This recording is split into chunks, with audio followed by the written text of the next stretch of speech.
K-팝, K-드라마 때문에 한국 오는 사람들 정말 많아졌죠. 근데 문제가 하나 있어요. 그래서 잘 곳은 있나요? 바로 이 질문. 오늘 이 질문에 숨어있는 서울의 어마어마한 경제적 기회에 대해서 한번 파헤쳐 보겠습니다. 여러분, K-웨이브가 그냥 화면 속 얘기가 아니에요. 지금 보시는 것처럼 나도 한국 가보고 싶다 하는 사람들이 정말 파도처럼 밀려오고 있거든요. 근데요, 이 거대한 흐름이 생각지도 못한 벽에 딱 부딪히고 있습니다. 아니 도대체 얼마나 많은 사람들이 한국에 오길래 잘 곳이 없다는 얘기까지 나오는 걸까요? 바로 이 숫자입니다. 1894만 명. 이게 어느 정도냐면요.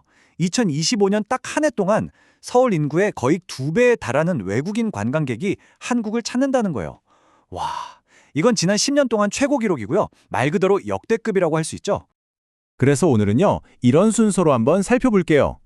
K-웨이브가 어떻게 관광객을 불러 모으고 이게 왜 서울의 빈방 없음 문제로 이어지는지, 그리고 여기서 우리가 어떤 기회를 찾을 수 있는지 하나씩 따라와 보시죠. 자, 그럼 첫 번째 이야기부터 시작해 볼까요? 이 모든 현상의 출발점, 바로 문화의 힘입니다. 이 슬라이드, 이거 정말 재밌습니다. 아니, 왜 한국에 오고 싶으세요? 하고 물어봤더니 응답자의 거의 절반, 48%가 뭐라고 답했게요? 바로 한류 콘텐츠를 보고 나서요. 였어요. 다른 이유들하고는 비교도 안 될 정도로 압도적인 수치죠. 대단합니다. 자, 이런 분위기 속에서 우리 정부도 아주 야심찬 목표를 내놨습니다. 2027년까지 외국인 관광객 수를 무려 3천만 명까지 늘리겠다! 와, 이게 무슨 말이냐면요. 불과 몇 년 안에 관광객을 지금보다 거의 2배로 늘리겠다는 거거든요. 그런데 말이죠.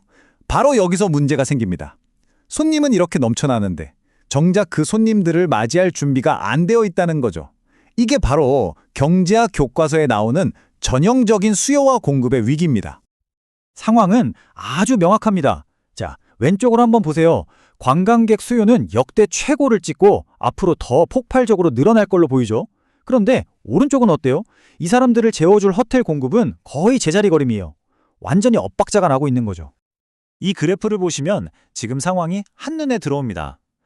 2019년까지만 해도 꾸준히 늘어나던 서울의 호텔 객실 수가 팬데믹 이후로 거의 성장을 멈춰버렸어요. 수요는 이렇게 하늘로 치솟는데 공급은 바닥을 기고 있으니 이 둘 사이의 격차는 앞으로 점점 더 벌어질 수밖에 없는 겁니다. 그래서 진짜 핵심이 뭐냐면요. 이 공급 부족 문제가 하루아침에 해결될 수 없다는 거예요. 왜냐하면 호텔 하나를 짓는다고 생각해보세요. 계획하고 허가받고 땅 파고 건물 올려서 문 열기까지 평균적으로 5년이나 걸리거든요. 그 말은 즉 지금 우리가 겪는 이 공급 부족 현상은 최소한 2029년까지는 쭉 이어진다는 얘기가 됩니다. 그렇다면 말이죠. 이런 공급 부족 사태가 대체 어떤 결과를 가져올까요? 서울의 미래를 살짝 엿볼 수 있는 아주 좋은 예시가 있습니다. 바로 싱가포르예요. 자, 다음 슬라이드를 보시기 전에 이 용어 하나만 딱 기억해 주세요. ADR, 객실 평균 요금이라는 뜻인데요. 어렵게 생각할 거 없이 그냥 호텔 방값이라고 보시면 돼요.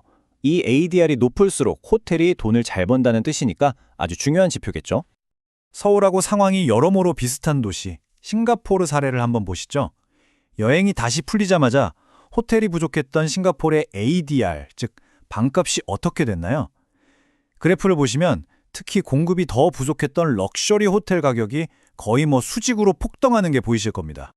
자, 그래서 얼마나 올랐냐고요? 2019년 대비 2025년 싱가포르 럭셔리 호텔의 방값 상승률입니다. 무려 플러스 81.9%. 엄청나죠? 이건 서울의 호텔 시장에도 조만간 비슷한 가격 폭등이 일어날 수 있다는 아주 강력한 신호탄인 셈입니다. 그런데 이미 이렇게 불붙은 수요에 기름을 들이부을 만한 또 하나의 거대한 변수가 나타났습니다. 이건 정말 예상치 못했던 지정학적 변화예요. 자, 이 그래프를 한번 보세요. 원래 역사적으로 보면 중국인 관광객들은 한국보다는 일본을 훨씬 더 많이 갔었어요. 그게 일반적이었죠. 하지만 지금 이 판이 완전히 뒤집히고 있습니다. 최근에 중국하고 일본 사이가 안 좋아지면서 어떤 일이 벌어지고 있냐면요. 보시는 것처럼 일본으로 가려던 비행기들이 줄줄이 취소되고 있는 거예요. 일본 여행 가려고 했던 수많은 중국인 관광객들이 갑자기 갈 곳을 잃어버린 거죠. 자, 그럼 이 사람들은 다 어디로 갈까요? 정답은 바로 한국입니다.